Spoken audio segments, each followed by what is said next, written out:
Top mistakes first-time homebuyers make.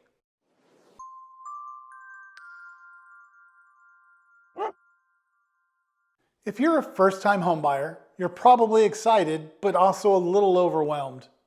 And that's completely normal. Buying your first home is a big deal, and there are a few common mistakes I see buyers make that can cost them time, money, and unnecessary stress. So let's go through some of the big ones so you can avoid them. First, waiting for the perfect home. A lot of buyers hold out for something that checks every single box on their list. And the reality is that homes usually doesn't exist.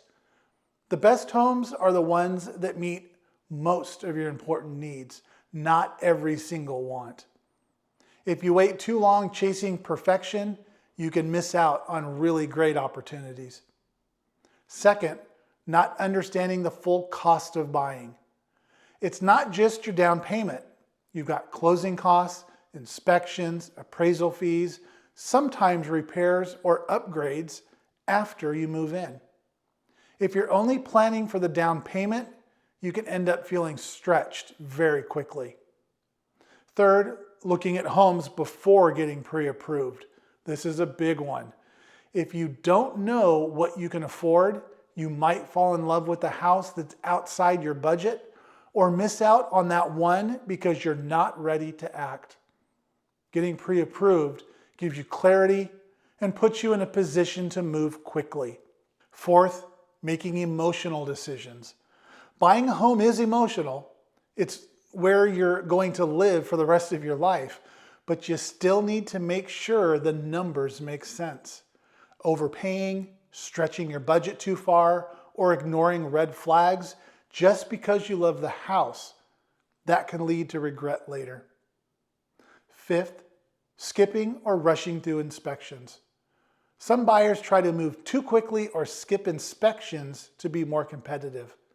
And while that might help you win the home, it can also expose you to major risks. Inspections are there to protect you. Sixth, not thinking about resale. Even if you plan to stay in the home long term, things change. So you want to consider things like location, layout, and overall appeal for when you eventually sell. And finally, trying to do it all on your own. There's a lot that goes into the home buying process, from negotiations to contracts to timelines. Having the right team in place can make a huge difference in both your experience and your outcome. At the end of the day, buying your first home doesn't have to be overwhelming. As long as you have the right guidance and a clear plan from the beginning. I'm Tim Pantle, the Adopted Dog Realtor. At the end of the day, I help people and dogs find their new homes. If you want honest answers, a clear plan, and zero pressure, reach out. Let's get started.